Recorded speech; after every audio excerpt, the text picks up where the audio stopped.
Welcome to A Cartoonist Guide to the Bible. I'm Steve Thomason, and we are following the narrative lectionary at the church that I serve. And this week, the narrative lectionary takes us to John chapter 13. It's the scene where Jesus gets up from dinner with his disciples and he washes their feet. It's a powerful scene. And so in this video, I just want to walk through that chapter with you using A Cartoonist Guide to John. So let's dive in.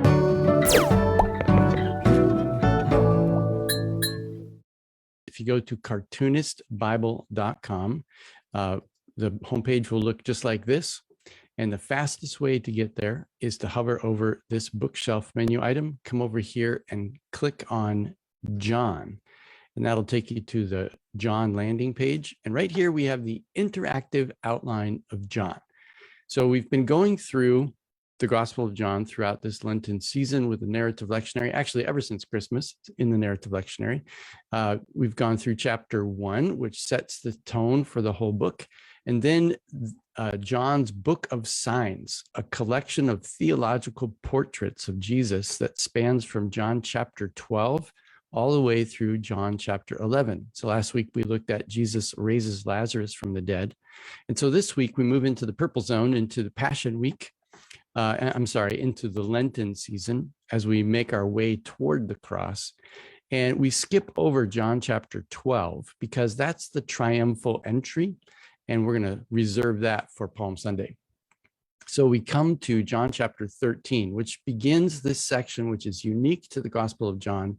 It's the upper room, what scholars call the farewell discourse, where Jesus talks to his disciples for 5 chapters. First of all, in John chapter 13, he washes their feet. That's what we'll look at today. And then from chapter 14 through 17, there's 4 chapters of Jesus speaking to his disciples about what life will be like after he's gone. Powerful stuff. So let's click right here on John chapter 13, and you'll see this is a graphic novel style illustration of the Gospel of John. And here is the illustration of the story. I'll walk through it in just a minute with the PowerPoint. Every page in A Cartoonist Guide to the Bible has been converted into a PowerPoint so that you can use it in your own preaching, teaching, study, however you want. You can preview the PowerPoint right here. If you want to download the PowerPoint, just click this button and you can see that right here, you can enter the number 0 if you'd like to download it for free, which is totally awesome. If you want to donate, just click in any price you want here and then click this button, I want this, and boom, it will download to you. So I'm going to close that. And I want to switch over to my PowerPoint just to show you what you'll get when you download it. So this is a PowerPoint file, and just like any PowerPoint, you can mix and match. If I go to the thumbnail view, you'll see that there's 26 slides in this particular PowerPoint. So let's just walk through the story together. I'm going to hit slideshow, and this story takes place before the Passover festival. Now, here's an interesting thing to keep in mind about this text, is that this is not actually a Passover feast as it is in the synoptic gospels of Matthew, Mark, and Luke. This happens a few days before the festival. So that's one of the many, many ways that John is different than the synoptic gospels. So this takes place before the Passover feast. And it says that Jesus is having a meal with his disciples. And knowing that he had come from God and was going to God, he gets up from his place. So here's his place at the table.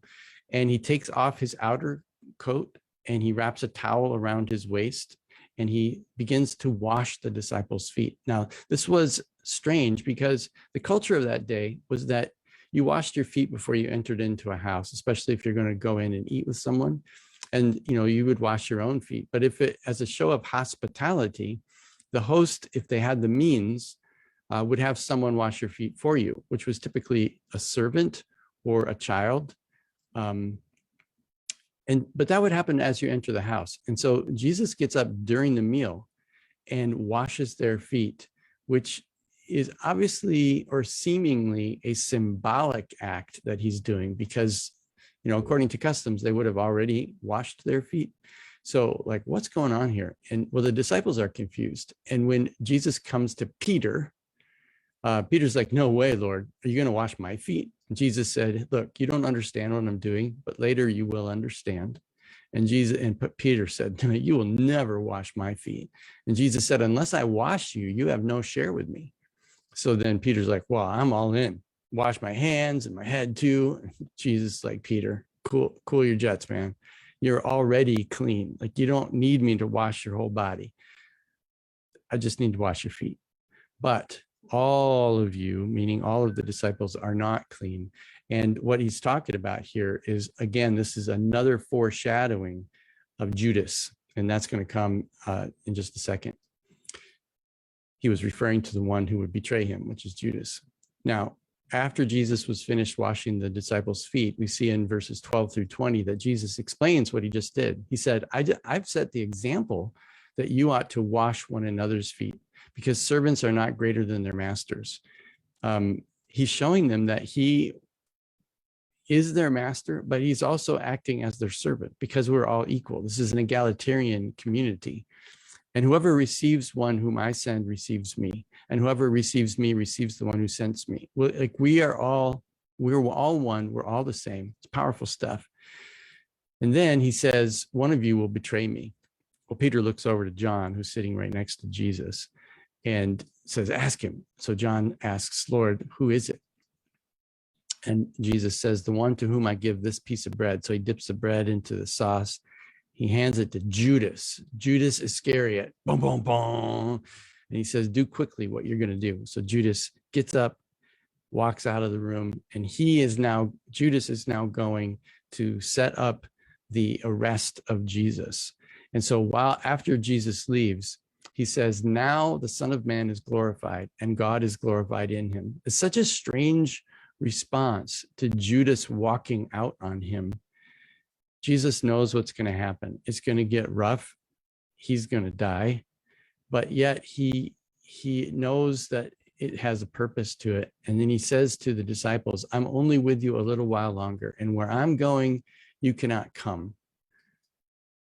But I give you a new commandment. Love one another. By this, everyone will know that you are my disciples. Well, Peter's like, Lord, why can't I come with you? I will lay down my life for you. So here we have these two interesting disciples, contrasts of disciples. We've got Judas, who's like, I don't even want to be in this fold, right? I'm out. Jesus has lost it. Jesus is dangerous. He needs to be stopped. And then there's Peter, who's all in, and he thinks that he's ready to lay down his life for Jesus. But Jesus knows that Peter's not quite there yet.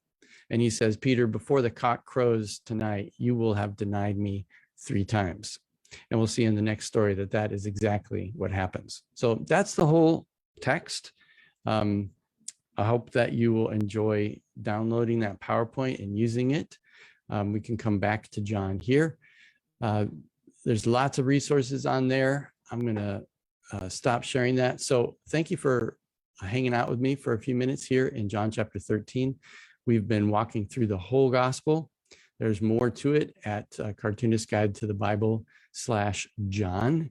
And you can subscribe to, you can follow the Cartoonist Guide to the Bible on the Facebook page. You can subscribe to the YouTube channel, share this with your friends. There's tons and tons of resources. My mission is to just use my gifts as a teacher and a visual art communicator to connect people to the scripture, to grow deeper in the love of God. All right, so have a great week.